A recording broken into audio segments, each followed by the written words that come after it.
Mi novia dijo, te ves tan ridículo llorando después de abrirme con ella, así que decidí echarla de mi casa. Tengo 31 años y soy emprendedor. Desde hace 6 años me dedico a la comercialización de insumos hospitalarios. No soy fabricante, compro al mayoreo y distribuyo a clínicas y hospitales privados. Manejo principalmente cubrebocas, batas quirúrgicas, guantes, campos estériles y algunos equipos de protección personal. Trabajo con contratos por volumen, entregas programadas y pagos contra factura. Es un negocio que requiere disciplina, logística y confianza. Durante la pandemia el negocio creció mucho. Después se estabilizó, pero logré mantener una cartera sólida de clientes. No me considero millonario, pero sí estable. Vivo en un departamento que compré hace 4 años. Lo adquirí antes de conocer a mi novia, Laura, de 28 años. Llevamos casi 3 años de relación y 1 viviendo juntos. Ella se mudó conmigo, dividimos gastos de servicios y despensa, pero el departamento está a mi nombre. Hasta hace poco, nuestra relación parecía estable. No perfecta, pero funcional. Teníamos desacuerdos normales, horarios, orden, tiempo juntos. Nada que pareciera insuperable. Todo cambió hace 5 semanas. Tengo un almacén mediano a las afueras de la ciudad. No es enorme, pero suficiente para manejar inventario rotativo. Ahí guardo la mercancía antes de distribuirla. Trabajo con pedidos grandes que muchas veces ya están apalabrados con hospitales. Es decir, firmo acuerdos de suministro y compro la mercancía para cumplir entregas específicas. A principios de mes había cerrado varios contratos importantes. 2 clínicas privadas nuevas y la renovación anual con un hospital que ya llevaba años trabajando conmigo. En total, tenía almacenado producto por un valor aproximado de $50,000. Cubrebocas quirúrgicos, batas, cajas completas listas para ser despachadas en las siguientes semanas. El incendio ocurrió un martes por la madrugada. Me llamó el velador a las 3:17 de la mañana. Al principio pensé que era un error. Cuando contesté, lo escuché gritar que salía humo del almacén. Me vestí en menos de 1 minuto y conduje hasta allá sin entender completamente lo que estaba pasando. Cuando llegué, ya había fuego saliendo por una de las ventanas laterales. Los bomberos llegaron rápido, pero el fuego avanzó con una velocidad que no esperaba. Los materiales, aunque no son altamente inflamables por sí mismos, estaban empaquetados en cartón y plástico. Eso fue suficiente. Ver cómo el lugar donde había invertido años de trabajo se consumía fue una experiencia que no había vivido antes. No sentí pánico en ese momento. Sentí una especie de vacío. Estaba ahí, mirando, sin poder hacer nada útil. El fuego se controló después de casi 1 hora. El daño fue total en la zona de almacenamiento principal. Cajas colapsadas, producto contaminado por humo y agua. Incluso lo que no se quemó quedó inutilizable por normas sanitarias. No se puede vender material médico que haya estado expuesto a humo o humedad. Al día siguiente, el peritaje preliminar indicó que probablemente fue un cortocircuito en el sistema eléctrico antiguo del inmueble. Aún estoy en proceso con el seguro, pero hay cláusulas, tiempos de investigación y deducibles. Nada inmediato. Esa misma mañana tuve que hacer llamadas que nunca imaginé hacer. Expliqué a las clínicas que había ocurrido un incendio y que no podría cumplir las entregas en las fechas pactadas. Algunas fueron comprensivas. Otras no tanto. En este sector, la puntualidad no es opcional, es crítica. No entregar a tiempo significa que buscarán otro proveedor. La pérdida directa en mercancía fue de poco más de $50,000. Pero el verdadero impacto no es solo ese número. Es la credibilidad, la confianza, los contratos futuros. Durante los días siguientes apenas dormí. Me reuní con el contador, con el abogado, con el agente del seguro. Revisé cada contrato para evaluar penalizaciones. Intenté conseguir mercancía de emergencia con otros proveedores, pero los tiempos de importación y distribución no juegan a favor cuando necesitas reponer grandes volúmenes en días. Laura estuvo presente cuando recibí la confirmación final de que prácticamente todo el inventario estaba perdido. Me abrazó en ese momento. Me dijo que lo superaríamos, que solo era dinero. Pero para mí no era solo dinero. Era el trabajo acumulado de meses. Eran compromisos firmados. Era la sensación de haber fallado, aunque racionalmente supiera que no había provocado el incendio. Comencé a notar cambios en mí. Me costaba concentrarme. Revisaba los números una y otra vez buscando soluciones que no aparecían.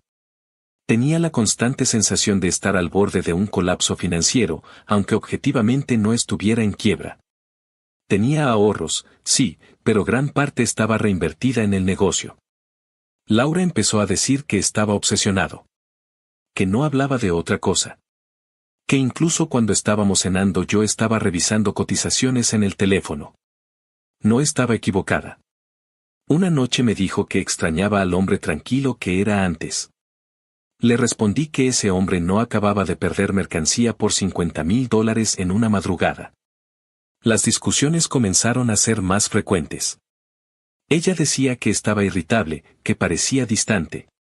Yo sentía que estaba sosteniendo un edificio que se estaba resquebrajando y que no podía permitirme el lujo de relajarme. El punto crítico ocurrió el sábado pasado. Habían pasado ya varias semanas desde el incendio. El seguro seguía en proceso. Algunos clientes habían decidido esperar, otros ya habían firmado con proveedores distintos. Yo estaba agotado física y mentalmente. Esa noche estábamos en la sala. El ambiente no era particularmente tenso, pero tampoco cercano. Le dije que necesitaba hablar. Al principio me costó ordenar las ideas. No soy una persona que hable mucho de emociones. Siempre he sido práctico. Resuelvo, ejecuto, sigo adelante. Pero esa noche sentía que si no decía algo, iba a explotar por dentro. Le expliqué que tenía miedo. Que aunque intentaba mantener el control, la pérdida me había afectado más de lo que quería admitir. Que sentía una presión constante en el pecho. Que me despertaba pensando en deudas, en clientes perdidos, en reputación dañada. Que me avergonzaba sentirme así porque se suponía que yo debía ser el que siempre tiene un plan. Mientras hablaba, noté que mi voz empezaba a quebrarse. Intenté mantener la compostura, pero no lo logré. Se me llenaron los ojos de lágrimas y terminé llorando. No fue exagerado ni dramático. Fue un llanto contenido, acumulado. El tipo de llanto que aparece cuando alguien ha estado demasiado tiempo sosteniendo algo pesado. Esperaba comprensión. No soluciones. Solo comprensión. Ella me miró en silencio unos segundos. Luego dijo, «Te ves tan ridículo llorando». No lo dijo en tono de broma. Tampoco con crueldad evidente. Lo dijo con una mezcla de incomodidad y desaprobación. Me quedé inmóvil. Por un momento pensé que había escuchado mal. Le pregunté qué quería decir. Respondió que no estaba acostumbrada a verme así, que me veía débil, que no era la imagen que tenía de mí. Añadió que llorar por dinero no tenía sentido, que los negocios implican riesgos y que debía actuar como adulto. Intenté explicarle que no estaba llorando solo por dinero. Que estaba llorando por el miedo, por la presión, por la sensación de haber perdido el control de algo que construí desde cero. Ella negó con la cabeza y dijo que exageraba. Que estaba dramatizando una situación que, según ella, con trabajo se podía solucionar.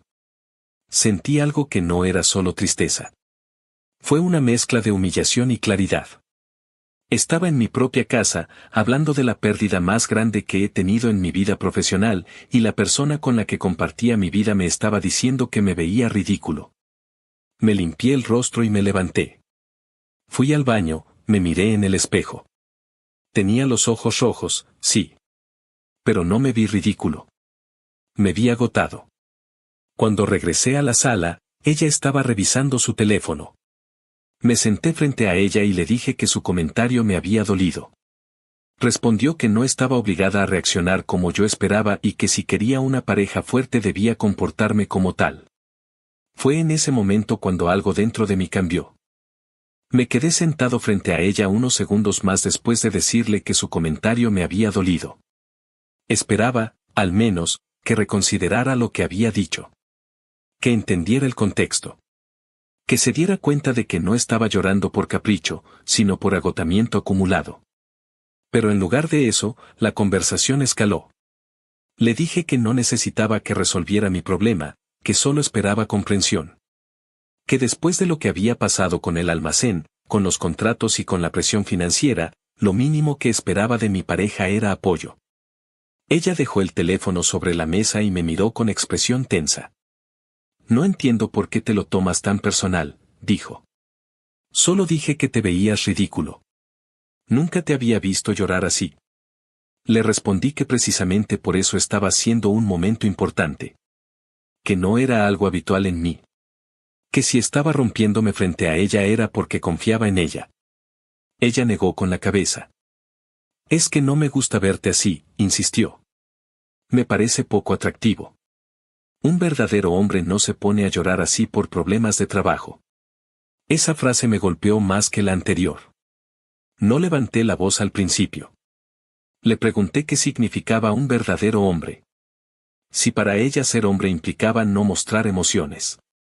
Le dije que estaba hablando de una pérdida real, cuantificable, que había afectado mi estabilidad y mi reputación profesional. No era una discusión trivial. Ella respondió que en los negocios siempre hay riesgos. Que si yo decidí ser emprendedor debía asumir las consecuencias con madurez. Que llorar no solucionaba nada. Le expliqué que no estaba llorando para solucionar nada. Que estaba llorando porque llevaba semanas reprimiendo lo que sentía. Que me despertaba con ansiedad, que sentía presión constante, que estaba haciendo todo lo posible para recuperar el negocio. Que lo único que estaba pidiendo era apoyo emocional. Entonces fue cuando lo dijo de forma más directa. Estás siendo un llorón. La palabra quedó suspendida en el aire. Sentí que algo se endurecía dentro de mí. No era rabia explosiva, era algo más frío. Una especie de decepción sólida. Le pregunté si realmente pensaba eso. Respondió que sí. Que los hombres que ella admiraba eran fuertes, resolutivos, que no se desmoronaban así. Que mi reacción le hacía perder confianza. En ese momento dejé de intentar que entendiera mi punto. Empecé a observarla como si estuviera viendo a alguien diferente. Le dije que la fortaleza no es ausencia de emoción. Que lo que estaba haciendo era precisamente enfrentar la situación, buscar soluciones, negociar con clientes, hablar con el seguro, asumir responsabilidades. Que permitirme llorar no anulaba nada de eso. Ella se cruzó de brazos. No sé, dijo. Yo no podría estar con alguien que se quiebra así por dinero. Le respondí que no era por dinero como si estuviera llorando por haber perdido una apuesta. Era por el esfuerzo invertido, por el riesgo asumido, por el miedo legítimo a que el negocio no se recuperara igual. La discusión subió de tono. Ambos hablábamos más fuerte, aunque sin gritar. Había tensión acumulada que no tenía que ver solo con esa noche. En algún punto le dije algo que había estado evitando pensar en voz alta. Yo creí que podía contar contigo. Ella respondió casi de inmediato. Puedes contar conmigo, pero no para esto. No para que te pongas a llorar como si el mundo se hubiera acabado. Ese fue el punto de quiebre definitivo. Respiré profundo y decidí cambiar el enfoque. Le dije que, más allá de la discusión emocional, había algo práctico que debíamos hablar. Que la pérdida había sido grande. Que aunque confiaba en que podría recuperar el negocio con el tiempo, en el corto plazo necesitaba ajustar gastos. Le expliqué con números. Le dije que $50,000 en inventario no se recuperan de un día para otro. Que aunque el seguro respondiera parcialmente, habría deducibles y tiempos muertos. Que necesitaba liquidez para reponer mercancía y no perder más clientes. Que durante los próximos meses lo responsable era apretarnos el cinturón. Le dije que eso significaba reducir salidas a restaurantes caros, viajes innecesarios y compras de lujo. Que era una etapa temporal, pero necesaria. Ella me miró como si hubiera dicho algo absurdo. ¿Estás hablando en serio?, preguntó. Sí, respondí. Es lo lógico. No podemos seguir gastando como si nada hubiera pasado. Su expresión cambió a molestia abierta. Ni pienses que yo voy a limitarme por tu mala suerte, dijo. Yo no provoqué ese incendio. Le respondí que no estaba culpándola de nada. Que simplemente éramos pareja y vivíamos juntos. Que las decisiones financieras nos afectaban a ambos. Ella negó con firmeza. Yo quiero seguir viviendo como hasta ahora. Me gusta salir a cenar a buenos lugares. Me gusta comprarme ropa de calidad. No voy a empezar a contar monedas porque tú perdiste dinero. Sentí incredulidad. Le pregunté si entendía que estábamos hablando de estabilidad. Que no era un capricho mío. Que, si el negocio se debilitaba más, todo se complicaría. Ella respondió que exageraba. Que siempre había ganado bien y que seguramente en unos meses todo volvería a la normalidad. Que no veía por qué tenía que sacrificar su estilo de vida por algo que, según ella, era temporal. Le dije que precisamente porque era temporal debía manejarse con prudencia. Que los negocios no se sostienen con optimismo vacío, sino con planificación. Entonces dijo algo que terminó de aclarar todo para mí. Yo no estoy contigo para vivir con miedo. Si vas a volverte obsesivo y además ahora austero, no es lo que quiero. La palabra austero la pronunció casi con desprecio. En ese momento entendí que no estábamos hablando solo de dinero. Estábamos hablando de valores. De prioridades. De cómo cada uno entendía la responsabilidad. Le pregunté directamente. Si las cosas se ponen difíciles, ¿tu respuesta es seguir gastando igual y esperar que todo se arregle solo? Ella respondió que su respuesta era no dejar que una mala racha definiera su vida. Yo le dije que para mí la madurez implicaba ajustar cuando era necesario. Que si yo pedía moderación no era por tacañería, sino por estrategia. La conversación dejó de ser una discusión emocional y se convirtió en algo más frío. Más claro. La miré y sentí que estaba frente a alguien que quería la versión cómoda de mí. El proveedor estable, el hombre resolutivo que paga cenas caras y compra regalos sin pensarlo dos veces. Pero no la versión vulnerable, ni la que atraviesa una crisis. Me puse de pie. Ella siguió hablando, diciendo que estaba exagerando todo, que estaba convirtiendo un problema manejable en un drama. La interrumpí con calma. Creo que deberías irte. Se quedó en silencio. ¿Cómo? Creo que deberías irte de mi casa, repetí. Si no estás dispuesta a apoyarme cuando las cosas se complican y además no estás dispuesta a ajustar gastos en un momento así, entonces no tiene sentido que vivamos juntos. Se levantó también, visiblemente alterada. ¿Me estás echando por esto? No es solo por esto, respondí. Es por lo que representa. Intentó argumentar que estaba reaccionando de forma impulsiva. Que al día siguiente pensaría diferente. Que no podía tomar una decisión así en caliente. Le dije que no era una decisión impulsiva. Que escucharla llamarme llorón y decir que un verdadero hombre no llora había cambiado algo en mí. Que escucharla decir que no estaba dispuesta a limitarse en nada mientras yo intentaba estabilizar mi negocio me dejó claro que no estábamos en el mismo lugar. Hubo un silencio pesado. Le dije que podía quedarse esa noche si quería, pero que necesitaba buscar otro lugar en los siguientes días.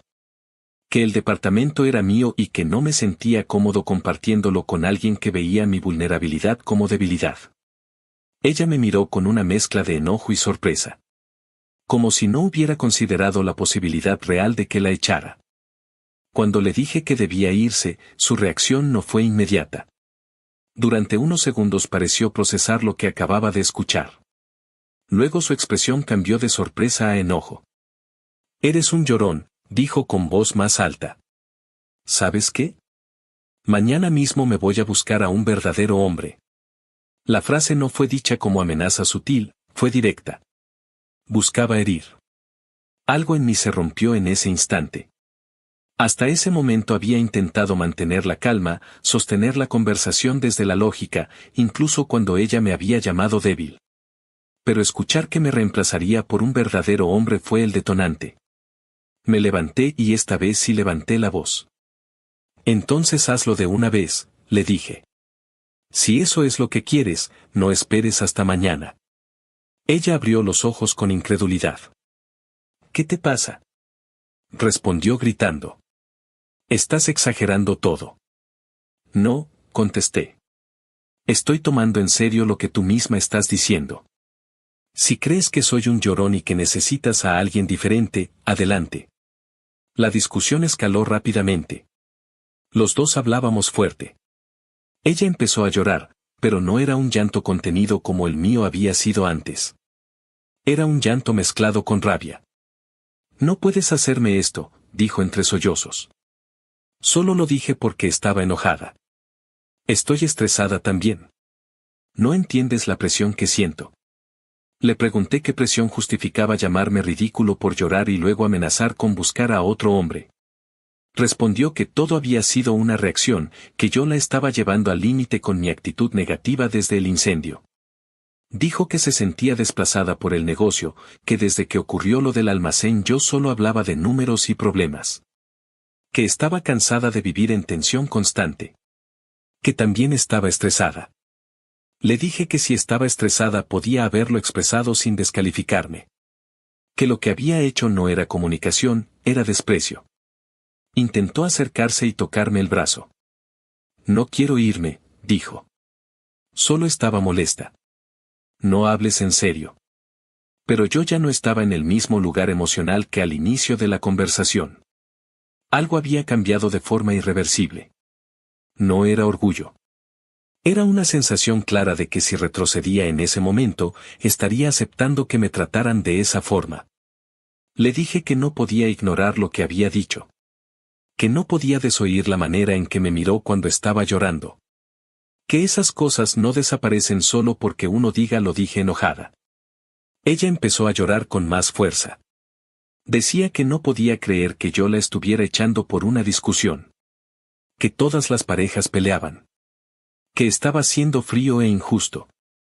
Le respondí que no la estaba echando por una simple pelea. Que la estaba echando porque había cruzado límites importantes, burlarse de mi vulnerabilidad, cuestionar mi valor como hombre y negarse a enfrentar juntos una situación financiera difícil. Durante varios minutos la discusión fue circular. Ella alternaba entre enojo y victimización. Me acusaba de ser exagerado y luego me pedía que la entendiera. Decía que estaba bajo presión, que yo no veía lo difícil que había sido convivir conmigo las últimas semanas. Finalmente tomó su bolso y empezó a guardar cosas básicas con movimientos bruscos. Dijo que si eso era lo que yo quería, se iría. No intenté detenerla. Mientras empacaba, repetía que yo me iba a arrepentir. Que cuando estuviera solo entendería lo que había perdido. Que nadie iba a soportar mi carácter obsesivo. Yo permanecí en silencio. Cuando terminó de guardar algunas cosas, pidió un taxi desde su teléfono. La espera fue tensa. Ninguno habló. Solo se escuchaban sus respiraciones agitadas. Antes de salir, volvió a mirarme. No puedes hacerme esto, dijo con voz quebrada. Solo dije cosas que no sentía. Le respondí con calma. Las palabras que salen en el peor momento suelen ser las más sinceras. Ella negó con la cabeza y salió del departamento. Desde la ventana vi cómo subía al taxi. Supuse que iría a casa de sus padres. No intenté llamarla. No escribí. Me quedé de pie varios minutos mirando la calle vacía después de que el vehículo se fue. Esa noche dormí poco, pero curiosamente sentí menos presión que en semanas anteriores. No alivio completo, pero sí una especie de silencio interno. Al día siguiente no tuve noticias suyas hasta la tarde. Un amigo me envió una captura de pantalla. Era una publicación en Facebook hecha desde el perfil de Laura. En el texto insinuaba que yo era un estafador. Decía que había vendido mercancía que nunca entregué. Que varias personas debían tener cuidado conmigo. No mencionaba el incendio. No mencionaba contratos cancelados ni la investigación del seguro. Solo insinuaba que yo había cobrado por producto inexistente. Sentí una mezcla de enojo e incredulidad. En mi negocio la reputación lo es todo. Una acusación pública de ese tipo, aunque fuera vaga, podía afectar seriamente mi credibilidad. Entré a su perfil y vi la publicación. No era extremadamente detallada, pero lo suficiente para generar dudas. Algunos comentarios preguntaban qué había pasado. Otros reaccionaban con sorpresa. No respondí públicamente. Decidí actuar de forma más directa. Primero, tomé capturas de pantalla. Luego presenté un reclamo formal ante la plataforma por difamación y contenido falso que afectaba mi actividad comercial. Adjunté documentación básica que demostraba la existencia del incendio y la relación contractual con mis clientes. También envié mensajes privados a 2 clientes con los que sabía que ella tenía contacto indirecto, aclarando la situación de manera profesional, sin entrar en detalles personales. Durante las siguientes horas estuve pendiente. No era la primera vez que veía conflictos personales trasladarse a redes sociales, pero nunca pensé que me ocurriría así. Afortunadamente, Facebook respondió relativamente rápido. La publicación fue retirada por incumplir políticas relacionadas con acusaciones sin pruebas. No sé si ella la eliminó voluntariamente o si fue retirada tras la revisión, pero dejó de estar visible. Eso no borró el impacto emocional. Entendí que la persona con la que había compartido mi vida no solo había reaccionado con desprecio ante mi vulnerabilidad, sino que además estaba dispuesta a dañar mi reputación cuando las cosas no salieron como quería. Han pasado varias semanas desde entonces. El proceso con el seguro sigue su curso, pero ya tengo confirmación de que cubrirán una parte significativa de la pérdida. No todo, pero lo suficiente para respirar. Más importante aún, mis clientes más fieles decidieron quedarse. 2 hospitales aceptaron reprogramar entregas. Una clínica incluso me ofreció un anticipo parcial para ayudarme a reponer inventario más rápido. Ese gesto me recordó que la confianza construida durante años no desaparece por una crisis. He trabajado de manera más cautelosa. Reduje gastos personales como dije que debía hacerlo. Ajusté proyecciones. Negocié plazos con proveedores. No ha sido fácil, pero empiezo a ver estabilidad nuevamente. En lo personal, el silencio en el departamento ha sido extraño, pero también revelador. No he intentado retomar contacto con Laura. Ella tampoco ha vuelto a escribir después de que la publicación fue eliminada. A veces pienso en esa noche en el sofá. En el momento exacto en que me dijo que me veía ridículo llorando. No por el dolor del comentario en sí, sino por lo que representó. Perder mercancía por $50,000 fue duro. Pero perder la ilusión de que la persona a tu lado estará contigo cuando el negocio, el dinero o la imagen se tambalean, es otra clase de pérdida. Hoy el negocio comienza a recuperarse. No estoy donde estaba antes del incendio, pero tampoco estoy en ruinas. Y al menos tengo claridad sobre algo, prefiero reconstruir desde cero con dignidad, que sostener estabilidad aparente al lado de alguien que confunde vulnerabilidad con debilidad.